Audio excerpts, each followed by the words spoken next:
What's up, everybody? This is Dr. Nick with Leverage Media, and today I want to talk to you about why 2020 has to be the year that you really start focusing on your online presence. So I'm here in New York. I'm in front of Barneys, which is a classic, iconic New York luxury brand store. And you can see behind me, they've got 75 to 90% off the entire store last 8 days. Before they close down for good. I mean, they've got signs in there that are they're selling fixtures. I mean, they'll sell you anything in there at this point. And the reason why they're closing down is because they just haven't kept up with the times. You know, the fast fashion, the Zaras and the H&Ms of the world started to kind of eat into their market share. The Nordstrom racks, you know, basically. Discount luxury shopping has become a big thing. If you guys have ever heard of the 𝗍𝗶𝗃𝗃, my girlfriend loves that one. It's kind of like an online luxury brand pawn shop. And so the Barneys of the world, where, you know, if you go in there, they're just like the craziest stuff. They'll have purses for $5,000 that, you know, look like they're just ridiculous. Anyway, so the reason why that is important to you is because if you are not focused on your online presence in 2020, over time, your competition will be. Your competition will start to eat into your market share. If you're one of the bigger practices, if you're struggling along, you'll continue to struggle along before you really become irrelevant. And you know, people are using these modern methods of communication to decide on everything they should do, whether it's where to buy their clothes to who to choose as their doctors.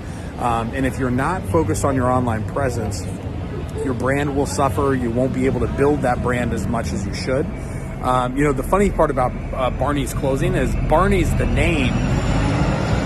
Sorry, just loud bus just went by. Barneys, the name, is actually very valuable. So I think it's maybe Saks Fifth Avenue or something is basically licensing the name, and it's going to be like Barneys at Saks Fifth Avenue, because Saks Fifth Avenue is a luxury brand store that could utilize some of the Barneys, you know, cachet, I guess.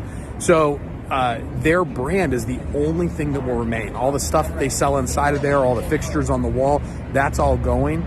The building is going. We're here on like Madison Avenue, which is a really fancy part of, this part of Madison Avenue in New York is just a really fancy part of New York.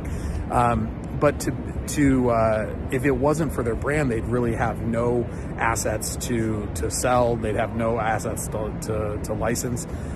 So when you're thinking about your online presence, don't just be thinking about how can I run Facebook ads, how can I run Google ads, but be thinking about how is it that you could be running or building your brand along the way. Because as things become more and more commoditized by the internet, your brand is going to be the only thing that matters. And the only way that you can build brand is by creating content. Let me let these buses go by. Sorry, this is a New York street is probably the worst place to be creating content. But the only way to be creating brand is going to be to build value for your ideal patient and create content, letting them know what it is that you can do. So hopefully 2020 is the year that you take this very seriously. If you need any help, please reach out to me at Leverage Media. That's 𝗍𝗶𝘃𝗃.com, or anywhere here on social. We'd love to help you out. Hope you got some value from this, and we'll see you on the next one.